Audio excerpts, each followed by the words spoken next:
HMDA మాజీ director Shiva Balakrishna కేసులో ACB speed పెంచింది. శివబాలకృష్ణ వద్ద అటెండర్ గా పనిచేస్తున్న హబీబ్ డ్రైవర్ గోపిని అదుపులోకి తీసుకున్న ఏసీబీ అధికారులు వారిని విచారిస్తున్నారు. శివబాలకృష్ణకు వచ్చే లంచం డబ్బును తీసుకురావడంలో గోపి, హబీబ్ కీలకంగా వ్యవహరించారని గుర్తించారు. దీనికి ప్రతిఫలంగా ఇద్దరి పేరుపై శివబాలకృష్ణ పలు ఆస్తులు కూడబెట్టారు. డ్రైవర్ గోపికి హోండా సిటీ కారును గిఫ్ట్ గా ఇచ్చాడు. ఇద్దరిపై ఉన్న బినామీ ఆస్తులను ఏసీబీ గుర్తించే పనిలో ఉంది.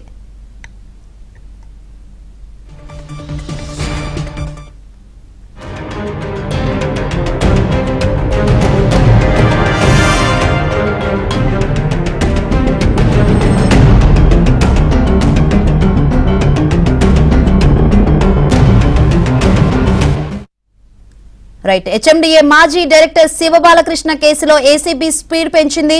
శివబాలకృష్ణ దగ్గర పనిచేస్తున్న డ్రైవర్ ను, అటెండర్ ను కూడా ఏసీబీ అధికారులు ప్రశ్నిస్తున్నారు. ప్రస్తుతం సిచ్యువేషన్ వివరించేందుకు మా ప్రతినిధి ప్రవీణ్ లైవ్ ద్వారా సిద్ధంగా ఉన్నారు. ప్రవీణ్, హెచ్ఎండిఏ మాజీ డైరెక్టర్ శివబాలకృష్ణ కేసులో విచారణ వేగవంతంగా కొనసాగిస్తున్నారు. బినామీలపైన ఏసీబీ అధికారులు దృష్టి పెట్టి బినామీల వ్యవహారానికి సంబంధించి ఇప్పటికే కొన్ని కీలకమైనటువంటి ఆధారాలు సేకరించడం జరిగింది.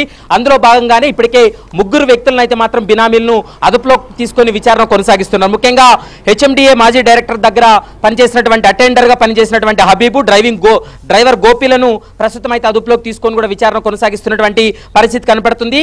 అయితే వీరిపైన భారీగా ఆస్తులను రిజిస్ట్రేషన్ చేయించారనేటువంటి అభియోగాలు, ఆరోపణలతోటే ప్రస్తుతం విచారణ కొనసాగుతుంది. శివబాలకృష్ణకు వచ్చేటువంటి లంచం డబ్బు అంతా కూడా గోపి అండ్ హబీబే చాలా కీలకంగా వ్యవహరించారు. వీరి చేతికే అమౌంట్ ను ఇచ్చేటువంటి వారనేది ప్రస్తుతం అయితే ఏసీబీ విచారణలో వెల్లడైంది. దీనికి ఫలితంగా ఇద్దరు పేర్లను పై కూడా భారీగా ఆస్తులు కూడబెట్టాడు అనేది శివబాలకృష్ణ పైన అభియోగాలు ఉన్నాయి. డ్రైవర్ గోపిపై హోండా సిటీ కారును కూడా అతనికి గిఫ్ట్ గా ఇచ్చాడనేది ప్రస్తుతం ఏసీబీ నిర్ధారణకు వచ్చింది.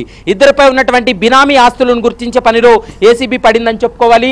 ఏసీబీ అధికారులు ఇప్పటికే కొన్ని కీలకమైనటువంటి డాక్యుమెంట్లను కావచ్చు, ఆస్తులకు సంబంధించి కూడా పూర్తి స్థాయిలో ఇప్పటికే సేకరించినటువంటి పరిస్థితి అయితే కనబడుతుంది. మరోవైపు ఈ కేసులో బినామీగా వ్యవహరించినటువంటి నవీన్ అనేటువంటి వ్యక్తి ప్రస్తుతం జ్యుడిషియల్ రిమాండ్ లో ఉన్నాడు. అతని సోదరుడు, అతన్ని కూడా కస్టడీకి ఇవ్వాలంటూ ఇప్పటికే కస్టడీకి కోరడం జరిగింది. కస్టడీకి సంబంధించి ఈ రోజు ఒక కీలక నిర్ణయం తీసుకునేటువంటి అవకాశం అయితే స్పష్టంగా కనపడుతుంది.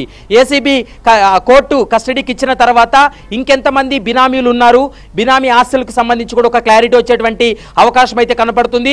మరోవైపు ప్రధానంగా యాదాద్రి జిల్లాలో దాదాపు 70 ఎకరాల భూమికి సంబంధించి కూడా బినామీ పేర్ల మీద ఉన్నది, వాటిని గుర్తించడం జరిగింది.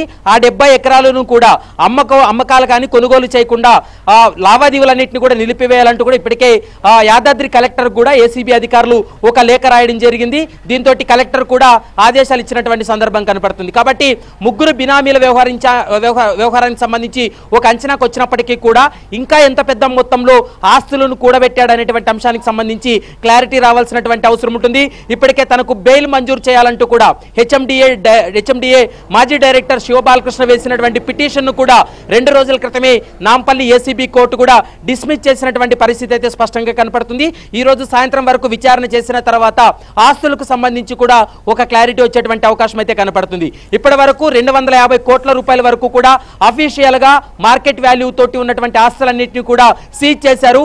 ఇంకా 250 కోట్ల వరకు కూడా ఉండవచ్చు, దాదాపు 500 కోట్ల వరకు ఆస్తులు ఉండవచ్చు అనేటువంటి అంచనాకు ఏసీబీ అధికారులు వచ్చారు. కాబట్టి 1-2 రోజుల్లో మరికొన్ని ఆస్తులు కూడా బయటపడేటువంటి అవకాశం అయితే కనపడుతుంది. థాంక్యూ ప్రవీణ్.